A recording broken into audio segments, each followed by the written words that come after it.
Just for code दोस्तों आ गया हूँ पॉलिटिकल ग्रामरिंग चैप्टर लेके। सीएसएस ट्यूटोरियल फॉर बिगिनर्स इस वाले प्लेलिस्ट में वीडियो जाएगा। स्टेप बाय स्टेप वीडियो देखिएगा, सब कुछ समझ में आएगा। कुछ भी इशू होने पर आप हमसे पूछ सकते हैं। व्हाट्सएप ग्रुप को ज्वाइन कर सकते हैं, डिस्क्रिप्शन में लिंक रहता है, वहीं से ज्वाइन करिए और मैसेज करिए, आपकी हेल्प कर दी जाएगी। सीएसएस पढ़ने से पहले आपको एचटीएमएल पढ़ना है। अगर आपको एचटीएमएल की नॉलेज है तभी आपको सीएसएस पढ़ना है। अगर आपको एचटीएमएल सीएसएस दोनों की नॉलेज है तो आपको जावास्क्रिप्ट पढ़ना है। और अगर आपको थोड़ा बहुत जावास्क्रिप्ट की नॉलेज है तो इस वाले प्रोजेक्ट को ज़रूर बनाइए आप लोग। चलिए ज़रा वीएस कोड में आ जाइए। हमें शेडो क्लास पे काम करना है। शेडो क्लास का मतलब क्या हो गया, अलग अलग शेडो क्लास होते हैं सीएसएस के अंदर, उन्हीं पे काम करना है। कंट्रोल एन कर लीजिए, कंट्रोल एस कर लेंगे, डेस्कटॉप पे सेव कर लेंगे हम यहाँ पर जो भी हमारा चैप्टर। तो मेरे ख्याल से कौन सा चैप्टर होगा सीएसएस का, ये चैप्टर 14 होगा। ठीक है, तो यहाँ पर आप डिफाइन कीजिए CSS-CH-14.HTML एक्सटेंशन कोड डिफाइन करेंगे। ठीक है, सबसे पहले आपको डॉक टाइप को डिफाइन करना है, उसके बाद आपका HTML हो जाएगा, उसके अंदर हो जाएगा आपका हेड टैग, और इस हेड टैग के अंदर हो जाएगा हमारा टाइटल टैग। ठीक है, यहाँ पर हम शेडो क्लास को पढ़ने वाले हैं, तो हम शेडो क्लास पढ़ने वाले इसलिए यहाँ पर लिख दे रहे थे शेडो। ठीक है, तो फिलहाल आपको शेडो की स्पेलिंग ऐसे लिखना है और यहाँ पर डिफाइन करिए क्लासेस। शेडो क्लासेस को क्या होते क्या है अभी आपको समझ में आ जाएगा।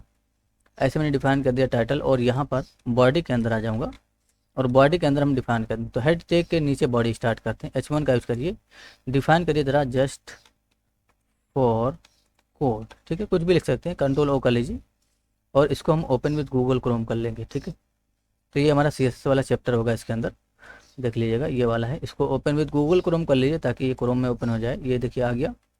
इसके लिए एक CSS का फाइल बनाएंगे, तो लास्ट वीडियो में आपने एक्सटर्नल पढ़ा था। कंट्रोल एन कर लीजिए, कंट्रोल एस करेंगे, डेस्कटॉप पे ही सेव करेंगे और ये जो हमारा हो जाएगा style.css हो जाएगा। तो style.css इसका नाम डिफाइन करिए। इस तरीके से सबसे पहले आपको H1 को सिलेक्ट करना है और उसको डिज़ाइन करना है, तो मैं कलर उसका रेड कर देता हूँ इस तरीके से।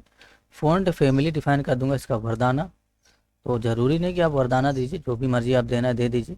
उसके बाद आपको इसका फ़ॉन्ट साइज़ बढ़ाना है, तो फ़ॉन्ट साइज़ डिफाइन कर देंगे हम इस तरीके से। मैं डिफाइन कर देता हूँ 35 पिक्सल। ठीक है, और ये आपका सेंटर में होना है, तो टेक्स्ट अलाइन हाइफन सेंटर, तो टेक्स्ट अलाइन सेंटर, ये चीज़ आपको H1 के लिए डिफाइन करना है। अगर आप अभी रिलोड करेंगे तो ये CSS काम नहीं करेगा, क्योंकि जो CSS का फाइल है वो आपने एक्सटर्नल बनाया है, इसको हमें लिंक करना होगा। तो ये जो टाइटल है इसके ठीक नीचे आप लिंक यानी कि लिंक का यूज़ करिए। रिलेशन में आपको स्टाइल शीट डिफाइन कर देना है और HREF में आपको डिफाइन कर देना है इस तरीके से style.css। ठीक है, नोटिस करिए रिलोड करेंगे तो हमारा ये काम कर जाएगा परफेक्ट। इस तरीके से काम कर गया, सेंटर में आ गया। सीडो क्लास क्या होते हैं, तो कई सारे सीडो क्लासेस होते हैं, आपको एक एक करके पढ़ाएगा। नोट्स के अंदर आपको सब कुछ मिल जाएगा। ठीक है, तो फिलहाल आपको पेशेंस रखना है। जब मैं नोट्स बनाऊंगा तो अच्छे से जितना भी मैंने सब कुछ पढ़ाया है वो आपको नोट्स के अंदर एक ही बार में दे दूंगा। ठीक है, फिलहाल आपको प्रैक्टिकली ध्यान देना है। नोट्स वगैरह से कुछ होता नहीं है, नोट्स के अंदर बस आपको उतनी चीज़ें दे दी जाएगी जितने आपके काम के हों। ठीक है, फिलहाल आपको प्रैक्टिकल पे ध्यान देना है। तो शेडो क्लास कई सारे होते हैं, होवर होता है, एक्टिव होता है, विजिटेड होता है ना, और फोकस होता है, और भी बहुत सारे होते हैं। तो धीरे धीरे हम सब कुछ पढ़ेंगे। फिलहाल होवर कैसे काम करता है वो समझिए। मैं चाहता हूँ ये जो कर्सर है हमारा, इस पर जब जाए तो इसका कलर वगैरह चेंज हो जाए, शेडो लग जाए, इस तरीके की चीज़ें।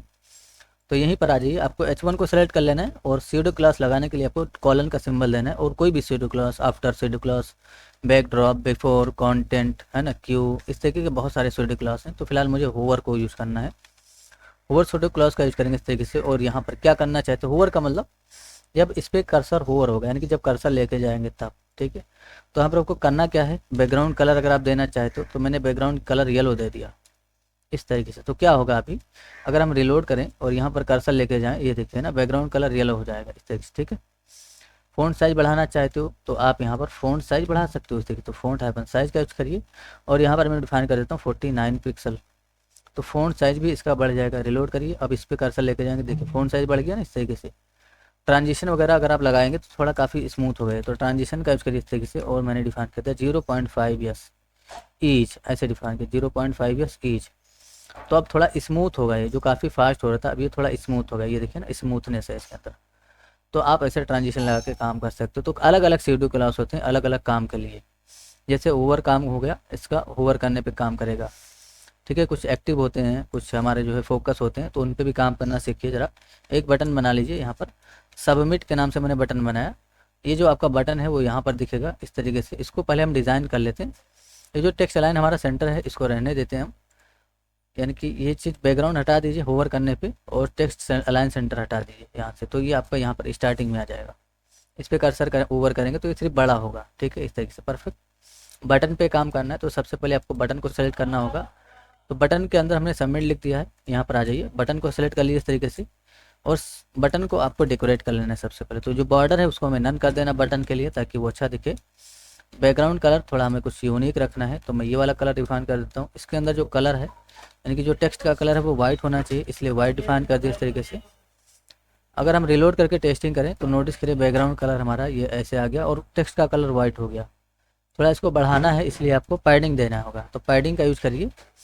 मैं टॉप बॉटम से इसको डिफाइन कर देता हूँ 10 पिक्सल और लेफ्ट राइट से मैं डिफाइन कर देता हूँ 13 पिक्सल। तो ऐसे डिफाइन करेंगे अगर आप तो ये थोड़ा बड़ा हो जाएगा, और थोड़ा बड़ा करेंगे तो इसके लिए आप विद डिफाइन कर सकते हो। विद मैंने डिफाइन कर दिया इस तरीके से, मैंने डिफाइन कर दिया 100 पिक्सल, ठीक है। तो 100 पिक्सल विद दे देंगे तो ये थोड़ा सा और बड़ा हो जाएगा। रिलोड करके टेस्टिंग करिए, ये देखिए बड़ा हो गया। फ़ॉन्ट साइज़ वगैरह पे काम करना है तो आप फ़ॉन्ट साइज़ का यूज़ करिए इस तरीके से और बढ़ा दीजिए फ़ॉन्ट साइज़, तो मैंने डिफाइन कर दिया इस तरीके से 27 पिक्सल, परफेक्ट है। रिलोड करके टेस्टिंग करिए, ये देखिए ना बड़ा हो गया। फ़ॉन्ट थोड़ा सा विद और बढ़ाइए, तो विद मैं 120 पिक्सल डिफाइन कर देता हूँ, तो अब जो आपका विद है वो थोड़ा और बड़ा दिखेगा, परफेक्ट। अब इस बटन पे आपको काम करना है। मैं चाहता हूँ जैसे मैं बटन पे क्लिक करूँ इसका बटन का कलर चेंज हो जाए, इनके बैकग्राउंड कलर वगैरह चेंज हो जाए। तो बटन के लिए आपको एक्टिव शैडो क्लास का यूज़ करना है क्लिक करने पर, या फोकस का यूज़ कर लीजिए। तो बटन के लिए आपको फोकस यूज़ करना है, यहाँ पर डिफाइन करिए। जब बटन पे फोकस होगा तो फोकस शैडो क्लास का यूज़ करिए। क्या करना है आपको, बैकग्राउंड कलर मुझे रेड करना है, उसके साथ साथ अब क्या होगा, जैसे आप क्लिक करेंगे बटन पे इसका कलर रेड हो जाएगा। देखिए मैंने क्लिक किया, देखिए बैकग्राउंड कलर रेड हो गया है ना।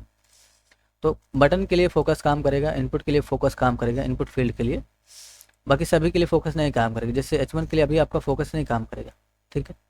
तो H1 पे आपका फोकस नहीं काम करेगा, जो क्लिकेबल एलिमेंट होगा, जैसे इनपुट फील्ड आपका क्लिकेबल है, बटन आपका क्लिकेबल है, उसी पे आपका फोकस काम करेगा, परफेक्ट। जब हम क्लिक करें, अगर आप चाहे तो टेक्स्ट का कलर कुछ और हो जाए, रेड के जहाँ सॉरी वाइट के जहाँ ग्रीन हो जाए, तो आप यहाँ पर कलर के नाम से प्रॉपर्टी सेट करो और उसका वैल्यू आप ग्रीन कर दो। तो जब आप क्लिक करेंगे तो टेक्स्ट का कलर ग्रीन हो जाएगा। रिलोड कर लीजिए और इस पर आके क्लिक करिए, नोटिस करिए टेक्स्ट का कलर ग्रीन हो गया। और चाहता आप इसका बढ़ाना चाहे तो आप विथ प्रॉपर्टी का यूज करके आप इसका विथ बढ़ा सकते हो, 150 पिक्सल कर दीजिए। तो जैसे आप क्लिक करेंगे इसका विथ बढ़ जाएगा ऑटोमेटिक। देखिए मैंने क्लिक किया, बढ़ गया विथ। रेडियस करना चाहते हो तो यहाँ पर आप क्लिक करने के बाद बॉर्डर रेडियस का यूज करिए और यहाँ पर डिफाइन कर दीजिए से ज़रा कुछ भी आप दे दीजिए। फिलहाल मैंने 10 या 15 पिक्सल, मैंने 15 पिक्सल डिफाइन कर दिया। जैसे हम क्लिक करेंगे बॉर्डर रेडियस इस पर लग जाएगा 15 पिक्सल का। जैसे मैंने क्लिक किया, ये देखिए ना इस तरीके से। कलर आपको वाइट रखना है तो ज़्यादा अच्छा रहेगा, वाइट डिफाइन कर दीजिए तो जो कलर है अंदर का वो अच्छा लगेगा। ये लोड कर लेंगे, उस पर क्लिक करेंगे तो जैसे आप क्लिक करेंगे वो आपका इस तरीके से कन्वर्ट हो जाएगा, परफेक्ट। ऐसा नहीं कि होवर इस पर नहीं काम करेगा, होवर भी इस पर काम करेगा, ठीक है। तो अगर आपको होवर भी लगाना है तो यहाँ पर आपको बटन का यूज़ करना है और होवर करने पे क्या काम करना है वो डिफाइन करिए। तो होवर को मैंने ऐसे डिफाइन किया और यहाँ पर मैं काम कर लेता हूँ। तो मैं डिफाइन कर देता हूँ कि बैकग्राउंड कलर इसका कुछ और हो जाएगा। मैंने डिफाइन कर दिया इस तरीके से रोज़, ठीक है, ये डिफाइन कर रोज़ ब्राउन, और जो कलर है वो वाइट ही रहेगा, ज़्यादा अच्छा रहेगा। तो मैंने वाइट डिफाइन कर दिया। इसके साथ साथ मैं बॉर्डर रेडियस को डिफाइन कर देता हूँ। तो बॉर्डर रेडियस मैंने डिफाइन कर दिया 20 पिक्सल, ठीक है, 20 पिक्सल, ठीक है। ट्रांजिशन का चलिए ज़रा काम कर लेते फिर यानी कि तीनों को डिफाइन करिए होवर करने पे। तो अभी होगा क्या, क्लिक करने पे नहीं काम करेगा, ये होवर करने पे काम करेगा। देखिए जैसे आप इस पर कर्सर लेके जाएंगे ये काम करेगा। क्लिक करने पे आपका एक्टिव वाला काम करेगा, जब आप क्लिक करेंगे तो एक्टिव वाला आपका काम कर जाएगा। होवर करेंगे तो होवर पे ये काम करेगा, ठीक है। थोड़ा सा इसमें ट्रांजिशन दे दीजिए। तो ट्रांजिशन का जब आप यूज़ करेंगे तो थोड़ा स्मूथ होगा ये। तो 0.3s मैंने ऐसे डिफाइन कर दिया, 0.3s ईच, ठीक है, ईच ऐसे डिफाइन कर दीजिए। रिलोड करके टेस्टिंग करेंगे। अब जब आप इस पर कर्सर लेके जाएंगे तो थोड़ा स्मूथनेस रहेगा इसके अंदर, ये देखिए स्मूथनेस है। क्लिक करेंगे तो ये एक्टिव हो जाएगा। तो देखिए एक्टिव आपका इनपुट फील्ड के लिए, बटन के लिए, ठीक है, इसके लिए काम करेगा। लेकिन इसके लिए एक्टिव नहीं काम करेगा कि अगर आप चाहो इसके लिए एक्टिव काम करें, नहीं, एक्टिव उसी के लिए काम करेगा जिस पे आप क्लिक कर सकते हो। जैसे बटन पे हम क्लिक कर सकते हैं, इनपुट फील्ड में भी हम क्लिक कर सकते हैं। तो ऐसा नहीं है कि सिर्फ दो ही है, ओवर है और जो है एक्टिव या फोकस है, सॉरी फोकस है। तो ये जो फोकस है आपका, या तो जिस एलिमेंट पे आप क्लिक कर सकते हैं उसी पे काम करेगा, ठीक है। एक्टिव भी होता है, मैं आपको एक्टिव भी बताऊँगा, ठीक है। तो फिलहाल फोकस हमने पढ़ा, ओवर पढ़ा, तो आगे की चीज़ें हम धीरे धीरे पढ़ेंगे।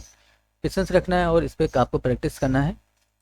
यहाँ पर आप इमेज वगैरह लगा के उस पर होवर लगाइए, छोटा बड़ा करिए इमेज को, कर्सर लेके जाने पे, ठीक है। तो आप थोड़ा प्रैक्टिस करते रहिए, अगर आपको अच्छे से सीखना है सभी चीज़ों को। आई होप आपने सीखा होगा इस कुछ, अगर कुछ समझ में आया है तो ज़रूर आप जो है ठीक है, ज़रूर आगे काम करिए और आगे की वेट करिए, आगे की चीज़ों का पेशेंस रखना है, काम करते रहना, धीरे धीरे सब कुछ आप सीख जाएंगे। HTML से स्टार्ट करना है, CSS पढ़ना है, उसके बाद आपको जावास्क्रिप्ट पढ़ना है, उसके बाद आगे की लैंग्वेजेज आपको पढ़नी है। तो जब तक आपका HTML CSS जावास्क्रिप्ट अच्छे से क्लियर नहीं होगा, आप आगे की चीज़ें नहीं सीख सकते हो। Thanks for enjoying the just for code. See you soon. जय हिंद, जय भारत।